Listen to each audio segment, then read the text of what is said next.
everyone, and welcome back to the Cyber Stance Podcast Season 2, Episode 1. I decided to do Season 2 for the beginning of the year. So Season 1 was Year 1, Season 2 is Year 2.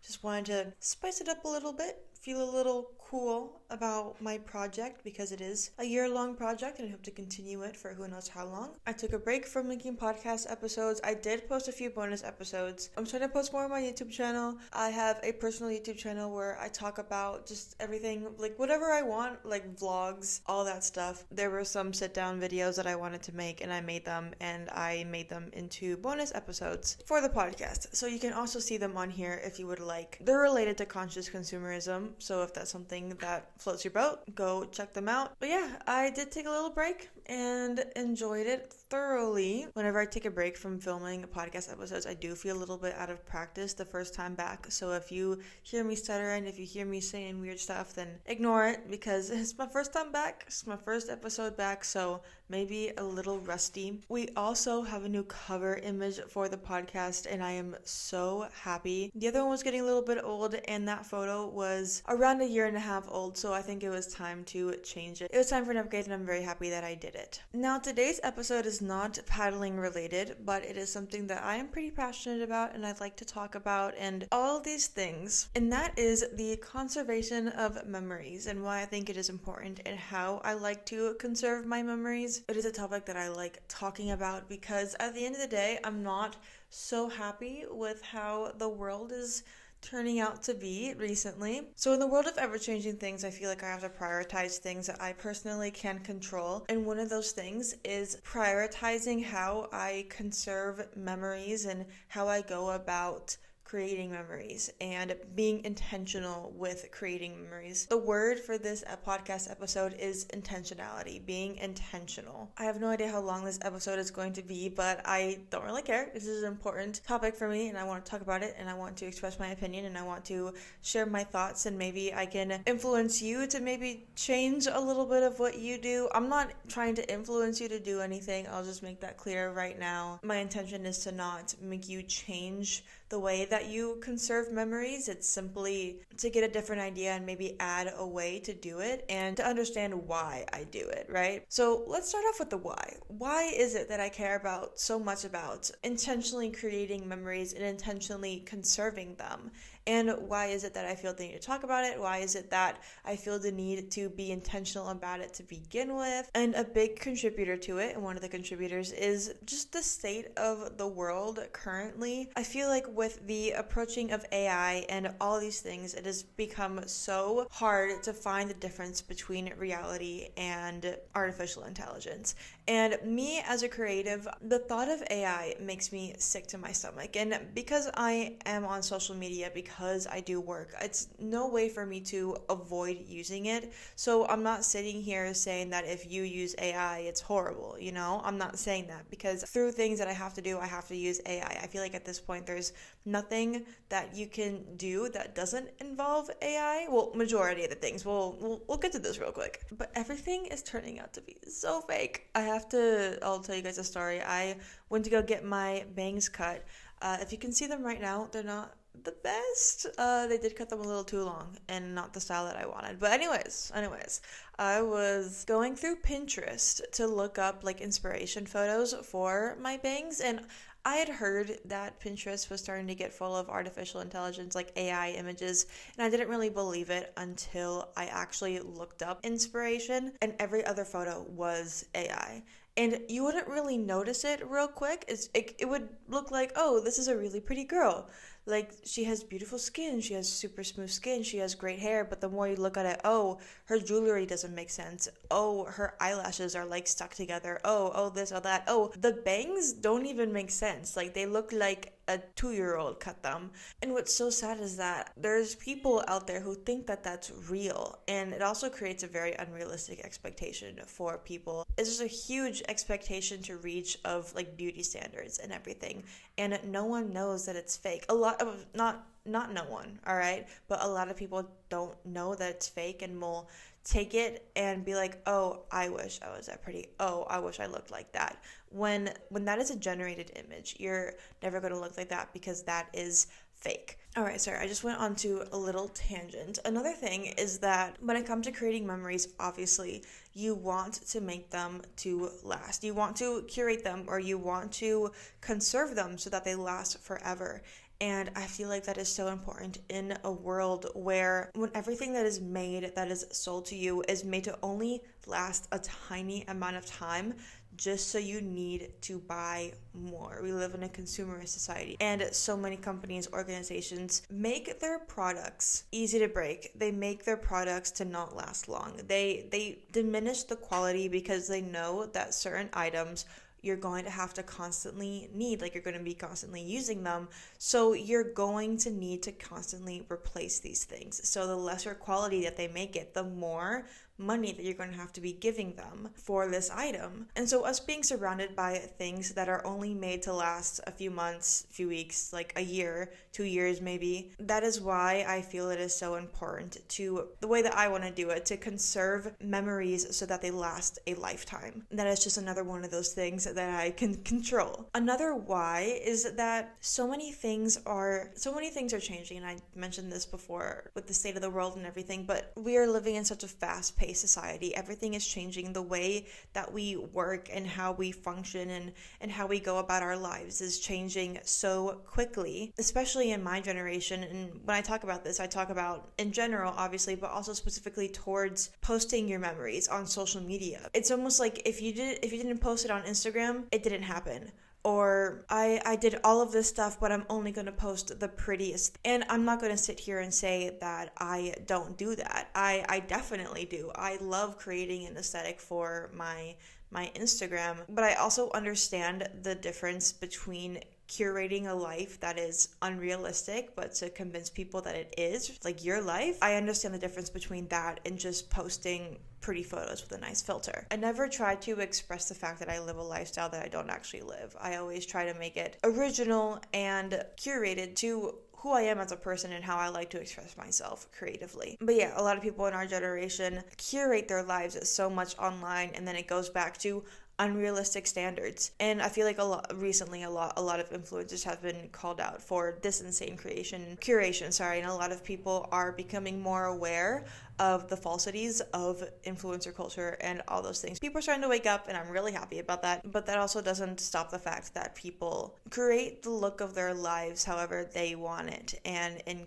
can still create unrealistic expectations. So when it comes to the fact that everything is changing, I really want to, the reason why I like to conserve my memories is to make it staple, to make it consistent instead of ever changing. I want the photos and memories that I make to be original to me and not curated, because if I ever look back on those curated things, then I am showing myself an unrealistic version of what I actually lived. Another reason is convenience. Convenience is taking over the world, and there's so many gadgets, so many things, so many ways to remove inconvenience in your life. When everyone convinces you, they're like, oh, you have to buy this so we can fix this, you have to buy this. Like, there's so many things convincing you that there is a problem in your life and that you have to fix it, and you had to fix it with this product. So a thing that I really wanted to do when it came to creating and conserving my memories was to remove the convenience aspect, because every single thing in our life does not have to be convenient, and there's a love and there's an amazing way, a process towards taking photos, towards conserving memories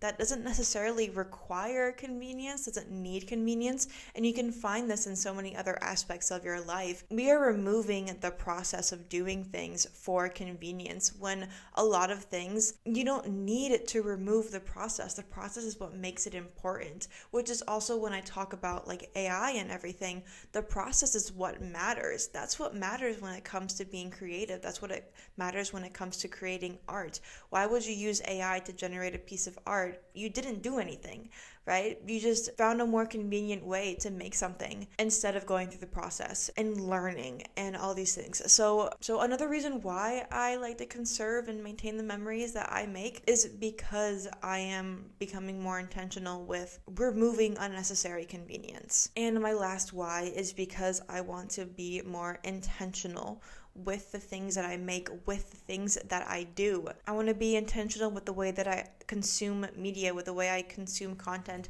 and the way that I create content. I love creating content. I love posting on Instagram. I love posting on YouTube. I've my podcast is over a year old, but I'm not sitting here and making you listen to mumble jumble things that aren't going to actually help your life. I'm not trying to force you to stay on YouTube, but to watch me do random things that are not productive. I'm not going to make you sit down on Instagram and watch a reel that's stupid. Obviously, a lot of my content is going to be more useful than others, and there's some where it's just going to be for fun. Even though that we as people have to be responsible with what we consume, us as creators also have to be responsible with what we create.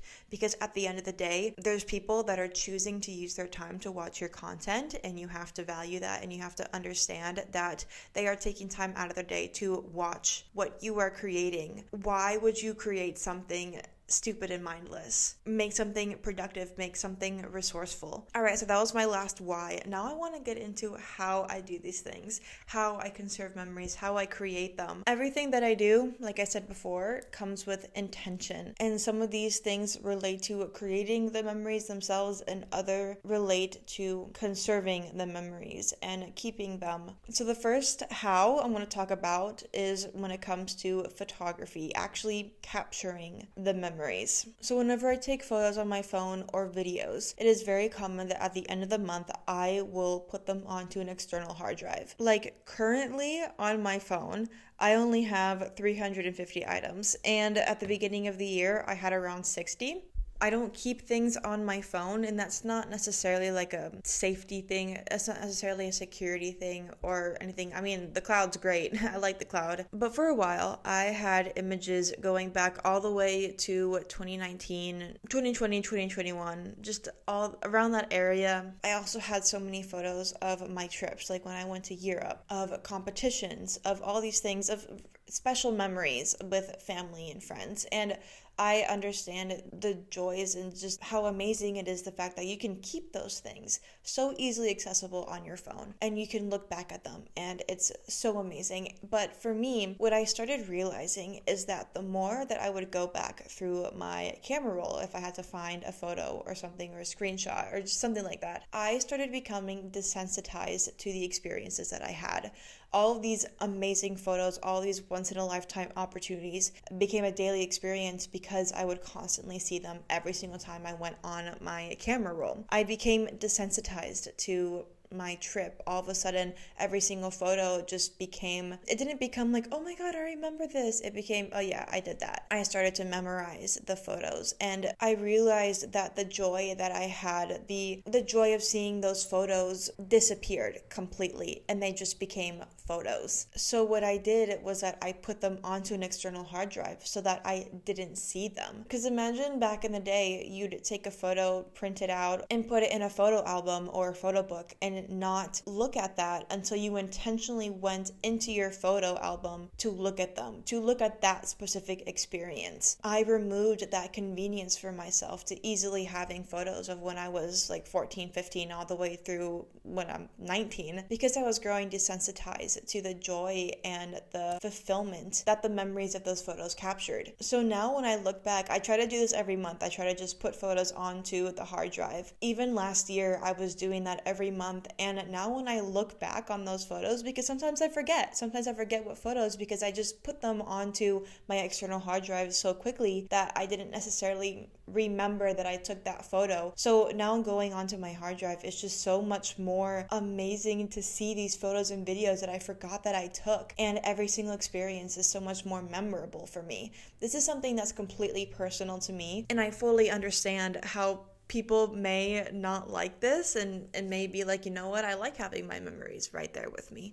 And that's totally chill. That's awesome. But that's just not how I roll. And I found so much more joy and happiness with being able to tuck them away and put images and videos aside, and to look back at them, go onto my external hard drive with the intention of looking at them and remembering those times instead of constantly seeing them every time I went on my camera roll. Another thing that I do when it comes to curating memories is that I don't necessarily take that many photos. I take 1 to 3, maybe a video, maybe 2, And that's it, because I really want to live in the moment. We are living in such a fast-paced world that it's hard to live in the moment. You're always thinking about the future, always thinking about what you have to do after this. So a lot of times I really just want to sit and enjoy the moment.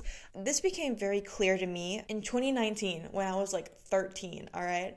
I love making YouTube videos. It's fun. I was a serious hardcore YouTuber back in the day, all right? I was posting twice a week. But I went on vacation and we went to Victoria in Vancouver Island and we went on a whale watching tour. And I remember that I was so focused on filming the whales for the video. Like when I saw the whale, I'd film it and I'd make sure I got the shot. I'd look through my phone and like watch the whale and da-da-da. And looking back at those videos and editing the video and everything, I realized that I never actually saw the whales. I only saw the whales through my phone. And that hit me like really hard for some reason. I'm like, I didn't even experience this. I didn't even get to see it in person because I was so worried about filming it that I didn't actually get to experience the actual memory itself. I didn't get to see it with my own eyes. I was looking at it through a screen. What I was experiencing in the moment looking at it through a screen would have been the exact way that I would have experienced that memory after, like watching the videos again. I would have just watched it through a screen. And so ever since then, I've become really, really intentional with how I live in the moment and experience in-moment things. I take 1 or 2 photos, a video, and then that's it.